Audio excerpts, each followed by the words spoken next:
नमस्कार मित्रांनो, अनपेक्षित मदत, श्रद्धेचा एक अनुभव. स्वामींच्या अगाध लीलेचा अनुभव प्रत्येक भक्तांसाठी खास असतो. असाच एक सुंदर आणि हृदयस्पर्शी अनुभव आजच्या व्हिडिओच्या माध्यमातून जाणून घ्या. नमस्कार मित्रांनो, श्री स्वामी समर्थ. पुण्यातील एक मध्यमवर्गीय कुटुंब होते. घरातील कर्ता पुरुष विनायकराव एका खाजगी कंपनीत कामाला होते.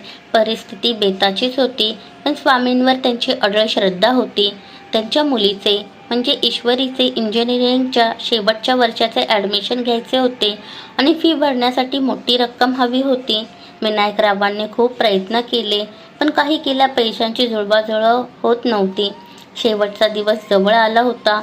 विनायकराव थोडे हताश झाले, पण त्यांनी स्वामींपुढे दिवा लावला आणि डोळ्यात पाणी आणून म्हणाले, स्वामी, मला ठाऊक आहे, तुम्ही मला कधीच वाऱ्यावर सोडणार नाही.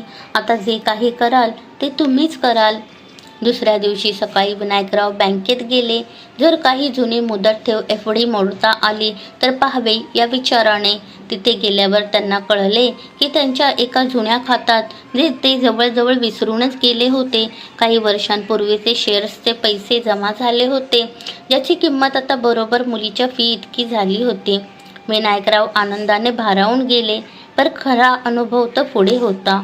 फी भरून ते जेव्हा कॉलेजच्या बाहेर आले तेव्हा त्यांना गेटपाशी एक फाटके कपडे घातलेला वृद्ध माणूस बसलेला दिसला. त्या माणसाचे तेज काही वेगळेच होते. विनायकरावांनी खिशातून 10 रुपये काढून त्यांना देऊ केले. तो वृद्ध माणूस हसला आणि म्हणाला, काय रे विनायक, फी भरली का पोरीची? चिंता कशाला करतोस? भिवू नकोस, मी तुझ्या पाठीशी आहे, असं वचन दिलंय ना तुला. विनायकराव स्तब्ध झाले. त्यांनी त्या माणसाला कधीच पाहिले नव्हते, तरीही त्यांना त्याचे नाव आणि कामाबद्दल माहिती होती. विनायकराव खाली वाकून नमस्कार करायला वाकले आणि क्षणभरात पाहतात तर काय, तिथे कोणीच नव्हते. तो वृद्ध माणूस अदृश्य झाला होता. विनायकरावांच्या डोळ्यातून अश्रू वाहू लागले. त्यांना खात्री पटली की स्वतः स्वामीच त्यांना धीर द्यायला आले होते. संकटांच्या वेळी जेव्हा आपण सर्व मार्ग बंद झाले आहेत असे समजतो, तेव्हा स्वामी आपले बोट धरून आपल्याला संकटातून बाहेर काढतात. अनन्य भावे जाणे मज द्यावे, त्याचे सर्व भार मी वहावे. श्री स्वामी समर्थ. जय जय स्वामी समर्थ.